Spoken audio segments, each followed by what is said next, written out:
शोषित बनवारी समाज पार्टी से आज तारीख 17/11/2025।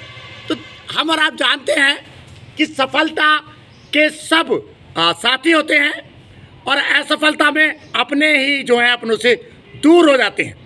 इसका जो सर्वोत्तम उदाहरण है, बड़ी मानवीय ट्रेजेडी भी है, वो लालू प्रसाद यादव जी का परिवार है। राजद की बिहार चुनाव में बेहद करारी हार हो चुकी है। हार तो हो चुकी, लेकिन उसका भयावह परिणाम लालू प्रसाद यादव जी का परिवार झेल रहा है। वो परिवार जिसमें बेटियों के बाल खींचे जा रहे हैं।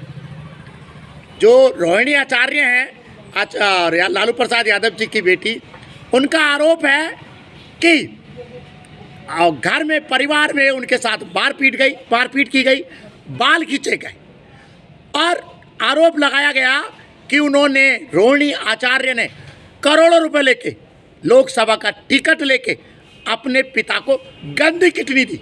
अरे भैया, ये तो आती है किसी बात की। एक बेटी जो अपने पिता को किडनी दे रही है, वो गंदी किडनी देगी? ये नीचता की हद है। तीसरी एक जो महत्वपूर्ण बात उन्होंने कही, वो एक ऐसा यथार्थ है जिसको सबको जानना चाहिए। उन्होंने कहा कि बेटियां, विवाहित बेटियां, विवाह के पश्चात जब मायके में भाई रूपी बेटा मौजूद है, कभी भी अपने पिता को कोई किडनी, कोई चीज़ ना दें। वो कहती है, मैंने अपने पति की बिना इजाज़त के, अपने ससुराल की बिना इजाज़त के अपने पिता को किडनी दी, और आरोप लग रहा है कि गंदी किडनी दी।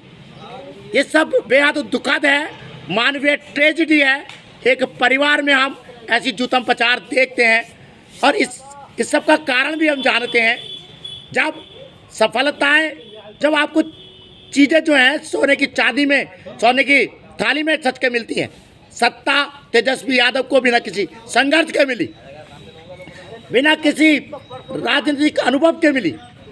आदमी मदहोश हो जाता है, मदमस्त हो जाता है, चापलूसों से गिर जाता है, और उसका परिणाम पराजय तो है ही है, कलह के रूप में सामने आता है। दोस्तों, शीर्षासन धरना आप जानते हैं लगातार जारी है। जनहित याचिकाओं के लिए मैं एक बार फिर दोहरा दूँ।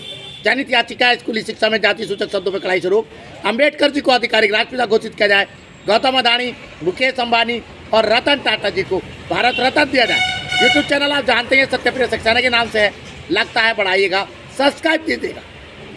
बस हम तो यही कहेंगे, इसमें कोई दो राय नहीं है। सफलताएं, असफलताएं जीवन का एक अहम पहलू है, लेकिन हकीकत जब बिना किसी मेहनत के चीज़ें मिलती हैं, जब परिवारवाद हावी होता है, चापलूसी हावी होती हैं, और उसके कारण जो पराजय मिलती है, वो बिखराव, वो ट्रेजेडियाँ यहाँ पे दिखाई दे रही हैं।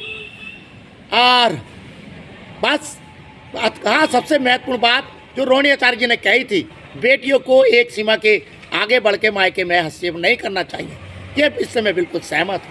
उम्मीद है इस ट्रेजेडी से इस देश की बेटियाँ भी अपना वो जो है सबक लेंगी।